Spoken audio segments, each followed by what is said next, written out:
Hello guys, kumusta kayong lahat? Yung mga bago pa lang dyan, yung ngayon pa lang, kabubukas pa lang ng ang aking channel, please subscribe. Pindutin nyo muna yung yung nakasulat na subscriber. Please, subscribe naman. Thank you. Thank you sa inyo. Okay guys, nandito ako sa aking munting taniman. Kanina inano ko, pinutol ko yung mga dahon, yung mga tuyot na dahon, yung mga igana. So sa aking opo. Ngayon guys, gagawin ko itong itong pinagtaniman ko ng duya. Aayusin ko, bubungkalin ko para gumanda tingnan. Kasi yung iba tumutubo eh. Yung mga patay na yung nawala ng dahon, na iga, natuyot yung dahon. Yung iba tumutubo. Kaya bubungkalin ko yung lupa, ayusin ko, gagawin kong flat. Para maging flat siya. Maging flat siya. Nawawaray ko na kayo guys. Okay, ayusin natin guys.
Puro gamot ng puro ugat ng nyug.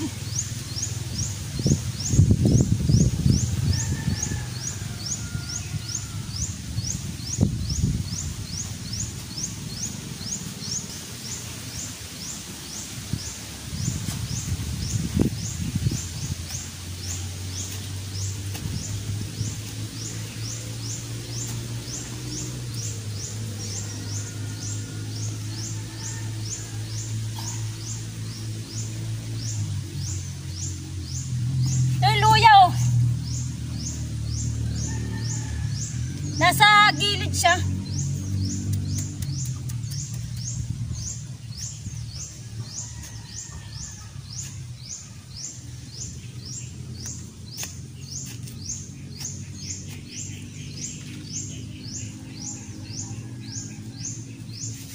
Lalagay ko sa gitna kasi lagi sa gilid.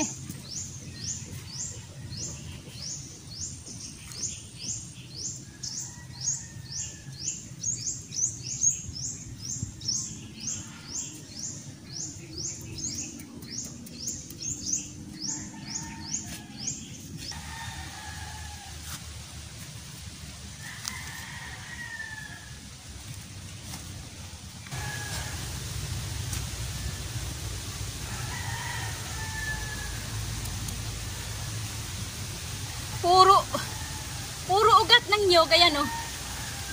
Pero hindi to yakin luya. Tumubo yung luya ko, pero itong sa ilalim puro gamot ng nyog. Ano puro gamot? Puro ugat ng nyog.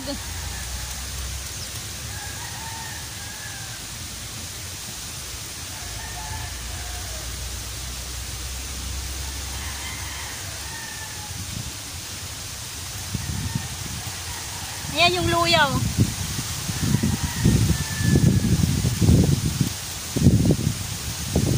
Ha? Yung kanyang kinapitan oh. Nyug to sa nyog. Oh, kinapitan. Walang lupa na, wala nang soil. Kundi puro na ugat. Ayan, yan ang hindi maganda. Hindi maganda pagtaniman dito kasi nga puro puno ng nyog, puro ugat ng nyog. Ayan ano. Yan ang kumakapit dito sa luya. Wala rin, di ba? Hindi maganda. Kailangan talaga itong mga puno ng nyog putulin. Ang dami nito, para siyang pugad ng ibon. Para siyang pugad ng ibon, oh. Yung gamot ng ano, ay ugat ng nyog, para siyang nagkaroon ng pugad sa ilalim ng lupa. Parang ito yung sisew. Ito yung pugad. Grabe.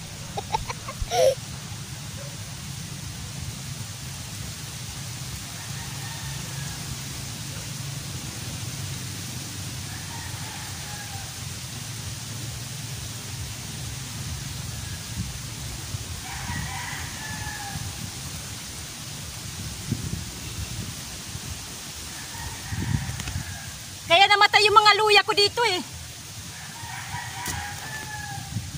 Dahil sa mga ugat. Ito, katulad nito oh. Oh, luya to eh, yan oh. Ayan, luya. Ito namin kanyang ano, mga ugat-ugat ng nyog. Ayan pa oh, yung luya. Bali siya na ano, nabalot siya. Nabalot siya ng ugat ng nyog, kaya namatay. Sayang nga yung mga luya ko dito eh.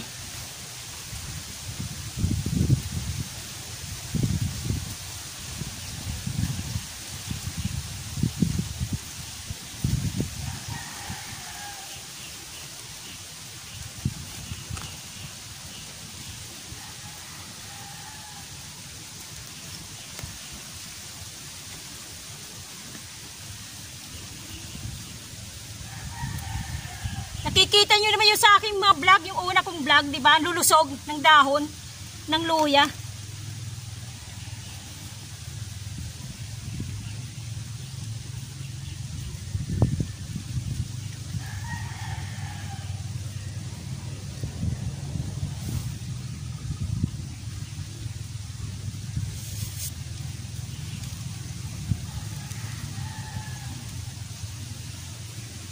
Tatanim natin ulit.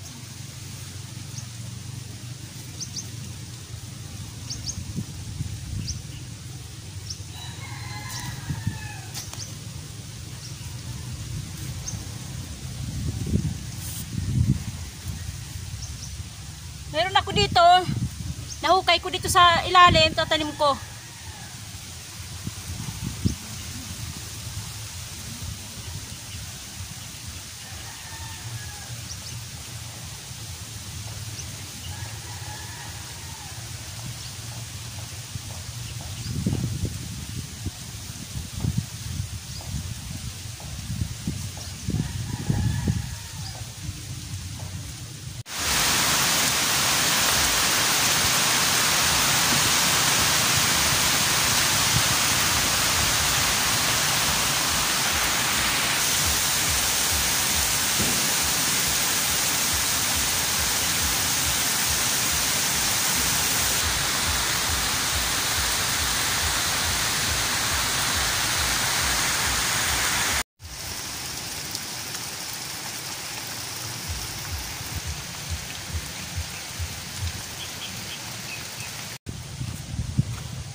Ayan guys, natapos ko na. Mayroon pang ano, mga luya, nung binungkal ko. May luya na sa ilalim, pero walang mga dahon. Yung iba bulok. Yung iba, nababalutan ng ugat ng ng nyug. Para siyang pugad na doon. Yung itlog, yung luya. Tapos yung pugad, yung yung ugat ng nyug. Ang dami, yun yung mga ugat ng nyug, yun, nasa palibot, nilagay ko. Ayun, ang dami, Ayan. Mga ugat-ugat ng nyug. Bali, yung nabungkal kong luya, tinanim ko ulit dyan. Yung iba walang dahon, yung iba may dahon yun. Tinanim ko ulit. Pagkasakaling tumubo ulit, inayos ko lang yung kanyang flat. Kasi naka-flat siya, inayos ko lang. Tapos dito rin sa kabila, yan. Nakita nyo yung yung mga green na dahon. Ayan, sa gitna. Para, ayan yung mga dahon na yan, Ayan. May mga dahon-dahon. Ayan, mga dahon-dahon hanggang doon. Yan yung mga natitira pang luya. Itinanim ko ulit dyan. Tinanggal ko lang yung mga ugat ng nyog. Dito, dati luya to. Pero may natitira pang mga luya ko konti. Ang tinanim ko dito, itong ang tawag dito sa amin ang tawag dito, panakot. Yung para siyang dahon sibuyas, katulad ng dahon sibuyas yan. So, sa amin panakit inilalagay sa sa gulay, sa lahat ng mga gulay na lutuin. Nilalagay yan. Kahit anong ulam pwedeng ilagay dyan. Matapang ang amoy niyan, guys, Hindi katulad ng dahon sibuyas, ito matapang ang amoy. Mabango, sobrang bango yan. Ito, na to malusog na Ito yung panakit ko, malusog na. Inayos ko lang yung kanyang flat. Yan, inayos ko yung kanyang luya. Yung aking luya, inayos ko lang. Ayan. Yung iba, hindi ko na ginalaw yung nasa gitna na luya. Yung tinanggal ko lang yung walang dahon na, nasa ilalim. Yung napupuluputan ng ng ugat ng nyug. Yun ang tinanggal ko, tapos itinanim ko ulit. Yung iba, bulok. Yun. Yan. Sana mabuhay lahat. Ito pa, ibang panakot. Yung ibang panakit, yung panakit ko dito, pinaghiwa-hiwalay ko. Ayan, para kumalat. Pinaghiwa-hiwalay ko siya kasi nga makapal siya yung isang puno. Marami na siyang sanga-sanga kaya pinaghiwa-hiwalay ko na diyan. Yan, tinanim ko. Yan. Guys, palibot yan. Hanggang doon sa kabila. Yun, doon. Okay, guys. Yan ang ginawa ko. Yan, nagbubungkal ko. Ayan, halata Ayan, doon Di ba halata yung aking binungkal? Ginawa kong flat. Ayan. Silinat ko siya. Hanggang doon sa likod. Sa likod ng yung bahay ng anay yan Anay. Bahay ng anay. Yun, doon sa likod. Pinalibot ko siya. Hindi ko na dito pinagdating dito sa may puno ng nyug. Kasi nyug na yan Wala na yan. Okay guys, tanghaling tapat. Pahinga muna tayo guys. Okay. Okay guys, kanina umulan. Uulan, aaraw. Uuwi na rin ako. Lakas ng hangin guys Malakas yung hangin. Umaambon. Aambon, uulan ng malakas, tapos aaraw. Ayan yung kapal ng ulan, ng ulap uulan. Lakas ng hangin.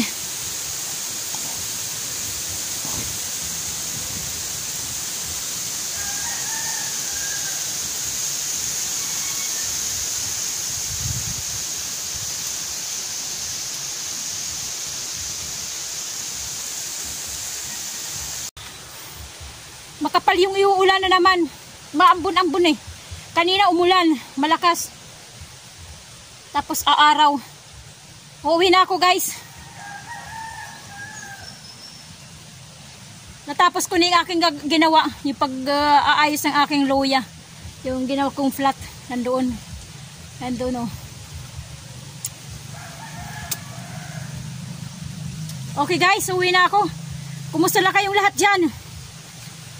Huwag nyo kalimutan ha, mag-subscribe. Yung mga bago pa lang dyan, yung bagong silip sa aking YouTube channel. Huwag nyo kalimutan mag-subscribe. Daming naglalagan nyo guys eh. Sa kami yung palapa eh. Okay guys. Hanggang dito na lang tayo. Dito ko na natapos yung aking munting vlog-vlogan. Okay. Kumusta ang buhay nyo? Ito ang aking buhay. Ang buhay ni Waray. God bless sa ating lahat. Bye-bye.